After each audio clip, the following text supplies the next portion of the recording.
Sobrang sakit lang po kasi mahal ko po sila.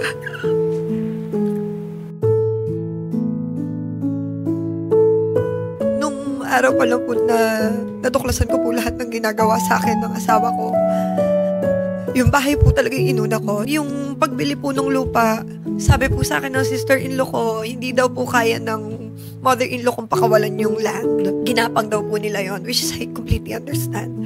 Wala daw po silang pabayad sa akin. They can make you pay rent. Are you willing to do that? Oh my God. I'm so sorry. Alam ko po, nasaktan ko po kayo. Dahil inatake ko po si Patrick sa social media, nagpadala po ako sa galit ko. I have no excuse. Hindi ko po gustong saktan kayo.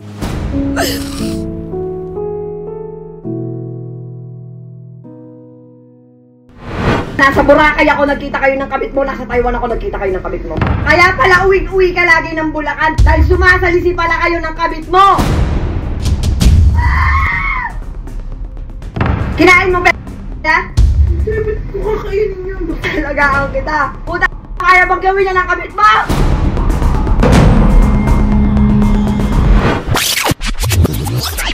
Ma'am Meiko, I know a lot has been said about you and your personal circumstances recently. Pero you already legally represented sa aspect na yun. No? Yes po. You went here, you lined up. We've come to know na you are here for a certain other legal issue. Ano po yun? Yun po kasi yung sa bahay po na pinagawa ko po. Kaso po kasi nakatayo po siya sa lupa po ng in-laws ko. Okay. Saan yung lupa na to? Where is it situated? Sa Bustos po, Bulacan. Bustos, Bulacan. Have you seen the land title? Kanino nakatitulo yung lupa na to? Hindi po but at least po from what I know, sa mother-in-law ko po. Yung bahay, pinatayo mo, what year was this? Last year po, ng mga around March po siya nag-start tinibag. Okay, Meiko. Gaano katagal tinatayo yung bahay na to? For how long was it? 1 year. At for that year, hindi ka sinabihan ng mother-in-law mo na wag mo ipatayo yan, itigil mo yung construction na yan.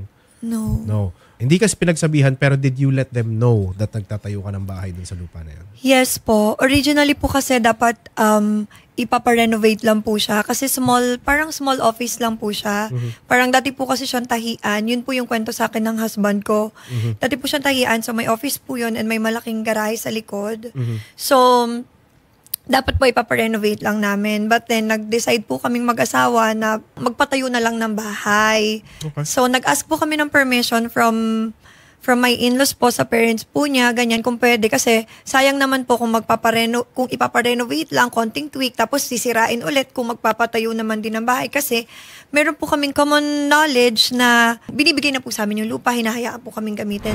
Matayo yung bahay. Formal agreement to this na binibigay sa inyo yung lupa or wala? So, just verbal agreement. So sa ngayon, as paper stand, lalabas na sa kanila nakapangalan? Sa kanila po. And walang donation, walang negotiations regarding this donation at all na nangyari that's on paper?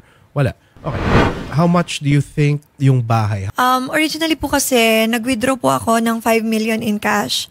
And then, yung 1 million po doon sa 5 million is pinambili ko po ng lupa na nasa harapan po nung tinatayong bahay.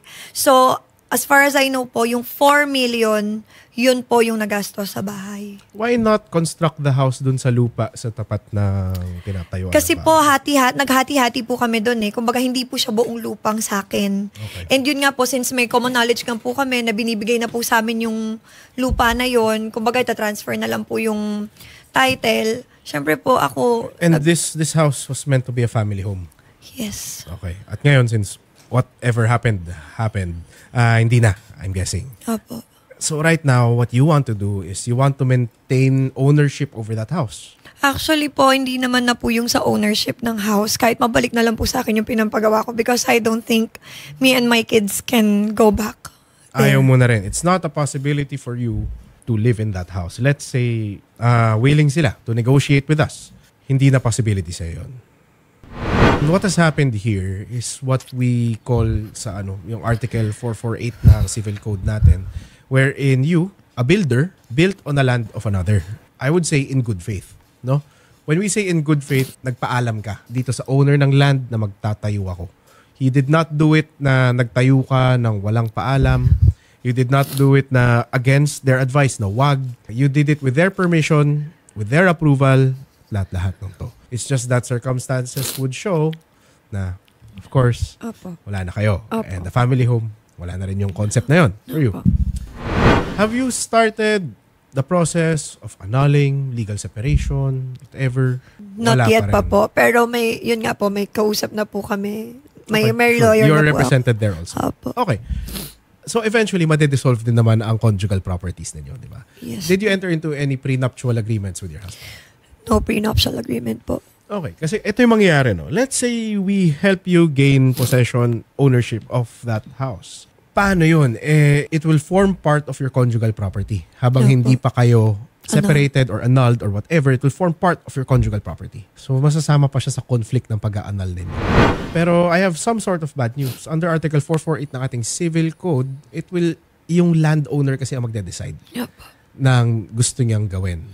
She can make you buy the land. If it's not so far from the value of the house, pwede niyang ipabili sa'yo yung lupa.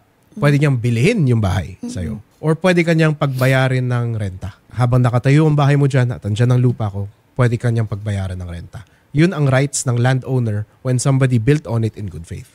Okay? The complication in your case is that it will be the decision of the landowner. So my next question would be, have you started negotiating with the family? Ano sabi nila? Sorry po.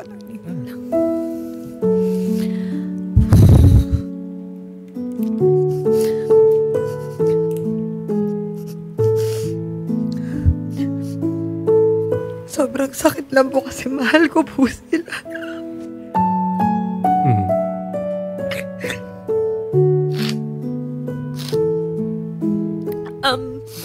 Nung araw pa lang po na natuklasan ko po lahat ng ginagawa sa akin ng asawa ko, yung bahay po talaga yung inuna ko. So I messaged my mother-in-law and I messaged my sister-in-law kasi yung pinaka-close ko po sa kanila magkakapatid. Sabi ko po, kahit bibilin ko po yung lupa or ibenta po natin yung lupa, marami po sa akin pwedeng tumulong na buyer, tapos isasauli na lang po, paghatian po natin yung pinagbentahan or kahit sa inyo na po lahat ng pinagbentahan, basta po mabalik po sa akin yung ginastos ko po dun sa bahay. Yung pagbili po ng lupa, sabi po sa akin ng sister-in-law ko, hindi daw po kaya ng mother-in-law kong pakawalan yung land. Kasi po, sila daw po yung ginapang daw po nila yon, which is I completely understand. So sabi ko po, kahit ibalik na lang po sa akin, kahit pa kunti-kunti yung pinampagawa ko po ng bahay kasi para mag-startan nyo kami. Kasi nga po syempre, hindi naman po biro yung pinapagawa ng house. Wala daw po silang pabayad sa akin. Okay, they can make you pay rent. Are you willing to do that? Ayaw mo na rin. Hindi na po namin kaya tumira doon. Unfortunately for us, no? And I speak to you here as an honest lawyer lang. Hindi ko ipapangako sa iyo ang lahat nang wala naman sa batas. Okay? They can make you pay rent, you can buy the land, or they can buy the house. Ayaw nila. Ayaw nila yung mga yun, no? At least po nung day po na yon na kinausap ko po sila. Kasi ang sabi pa po sa akin ng mother-in-law ko, ano na naman gagawin ko? Alam mong ayokong magkahiwalay kayo. So I have an idea on my mind na baka yun po yung hindi ko po to parang kinukonclude, but I think yun yung house, yung ginagamit nila na pang-ipit sa akin para hindi ako tuluyang makipaghiwalay sa asawa ko. Do they want you to maintain the relationship with your husband? Okay. As a person who has practiced law, and part of that practice is negotiation with the counterpart party. Hindi natin sinasabi kalaban natin sila. They are our counterparts in the negotiation. Mahirap kasi that emotions are high. Personally ako, I haven't gotten the opportunity to watch what has been posted, what has been said. Di ko nakita masyado due to hindi talaga ako ma-expose sa SOCMED eh. Pero from what I've heard, and you can correct me from this, medyo marami ng words. Yes. Comments between you two kung ano yung pagkatao niya and siya kung ano yung pagkatao mo. Marami na. Di ba? And that will make negotiations close to impossible. I'll be completely honest. Yes po. Mainit kasi dugo natin sa isa't isa in the negotiating table. How will we come up with a compromise kung magkagalit tayo? So here's my advice. I know you're a content creator. And kahit papaano, by the appearance of me in this show, I sort of understand na it becomes a habit. It becomes normal na mag-post tayo. Parang unconscious decision na lang natin. Everything is normalized. Ipopost natin lahat ng ginagawa natin. But, again, I don't know how the netizens will react to this. Maybe they like watching whatever it is you're posting. Pero for your own sake. So you can have a better legal position and a better position in the negotiating table. Tama na. Yes po. And if you can, delete what has been posted. To be honest po, attorney, I'm willing to do that. Maybe we can tell that. Kasi hindi tayo sinasagot ng kabilang party. I'm sure you know why. Di ba? Maybe yun ang unang offer natin. Ceasefire tayo. I'll take back everything I've posted. I'll take back all permanent or static posts. And I will refrain from posting in the future regarding this issue. Maybe then we can talk. Di ba? We will be more than happy to be the middle ground here. Kumbaga, mag-usap kayo through the facilities of the program to ensure na equal ground. Kung saan nyo gustong forum that is comfortable for you to negotiate, do it. Pero you coming here, the least I can do is I can give you legal advice. One, yun nga, your rights are found under Article 448 of our chapter on accession sa Civil Code. It will be the landowner's right to decide. And if you cannot decide between you two kung anong dapat yung gawin, you will have to go to court. And let me tell you, that will be a losing prospect for both sides. Huwag na tayo magkorte dito. Di ba? Come up with an agreement kung ano ang gusto niya at maaari niyang gawin. Again, she can make you buy her land, which she doesn't want to. She can buy your house. Yun yung gusto mo. Na, di ba, babalik na lang sa'yo yung ginastos doon. Or, make you pay rent. Sa'yo pa rin yung bahay, but nagbabayad ka monthly sa kanya for occupying the land. Di ba? Halimbawa man po na hindi po talaga, like, None of those three. none of those three, pwede ko po bang ipag-iba yung bahay? Well, you own the house. It is separate from the land. Pwede mo i-giba yung bahay and you get the materials. Ibenta mo yung materials na yun if it helps. Pwede yun. But, lugi ka dun. Trust me. Do you want that? Do you want that? Actually po, kasi kahit pa paano po may pride naman po ako. Tsaka para po yun sa mga anak ko. Hindi ko po alam kung sino makikinabang nun someday. Kaya kung hindi po namin mapapakinabangan ng mga anak ko yun, which is the sole purpose why I built that house, wala na lang makikinabang. Okay. But you will need permission from the landowner, of course. Opo. Diba? Pero Maybe pwede that's ko po another bang thing. gawin yun? Ipag-iba yung bahay? I think that will be more agreeable to them. Diba? Let's be completely honest dito. Maybe ayaw rin nila yun kasi that's a symbol of you on their land. Baka ayaw din nilang nandyan yun. So maybe they are amenable to actually demolishing the house. Actually po, tinutuloy nila ngayon yung bahay. Oh, In-ongoing po nila yung, kasi konti na lang po, nakatayo na po siya. If you saw Structural yung complete bahay na, po, opo, finishing kung na lang nakita sa nyo loob. po, finishing na lang po literal. Gamit na lang yung kulang, parang ganun. Tinutuloy po nila ngayon. why? I don't know. They want to eventually own it? Hindi ko po alam. Tinutuloy po nila. Kaya din po may mga chismis po na kumakalat doon na hindi naman po kami talaga naghiwalay kasi bakit tuloy-tuloy yung gawa ng bahay.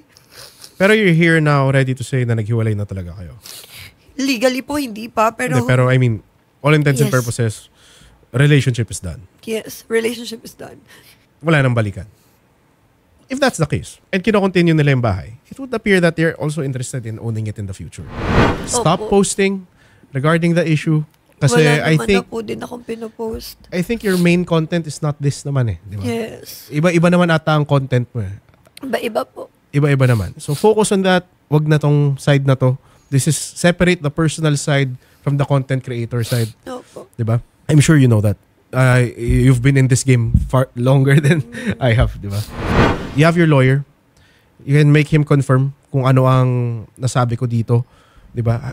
Did you go here? Did you tell him before you went here? Hindi pa po. Kasi Oh, po, okay. originally wala pa po ko sanang anuhin yung sa bahay. Lately lang po kasi talaga sa akin nag-sink in na hindi po talaga sa akin mabibigay eh. Okay, sige. We can start the negotiations somehow, di ba? Pero kung nanonood sila ngayon, what do you want to tell them? Yung parents ng husband mo. Sorry po.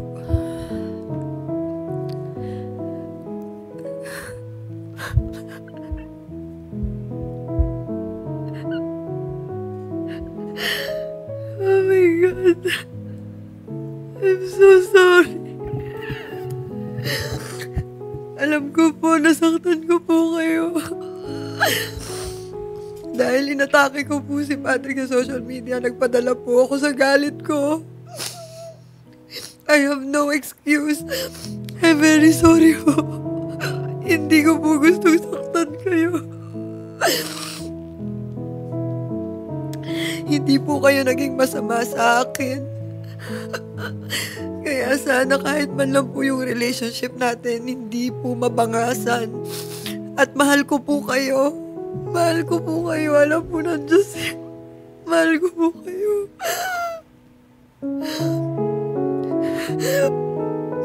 Dito man po nagtatapos yung relasyon namin ni Patrick, pero sana po ang relasyon ko sa inyo at ang relasyon niyo po sa mga anak ko.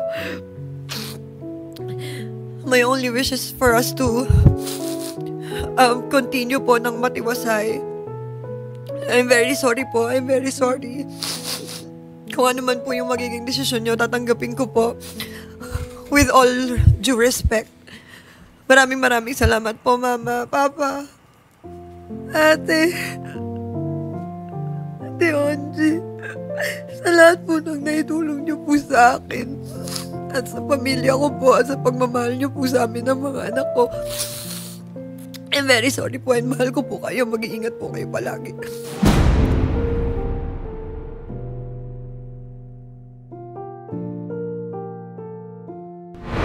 Will that serve as a public apology? Would you say? Okay, sige. Yeah. Okay, if you need more legal advice, talk to your lawyer or ako, mamaya, off-air. Pwede naman. Whichever forum you may choose. But yun nga, I hope whatever you did here sa program would help facilitate the negotiations regarding your land, di ba? So, yun, I'm sure babalik na naman to sa netizens and there'll be a lot of things said again. Marami na namang masasabing mga bagay tungkol sa'yo at sa mga nangyari. If there's anything else. Pagpatuloy na lang po natin off-air po. Okay po. Maraming salamat, Ms. Miko. Thank you so much po. Magandang hapon po. Thank you po. Thank you, Thank you very Attorney. much po. Yeah, of course, of course.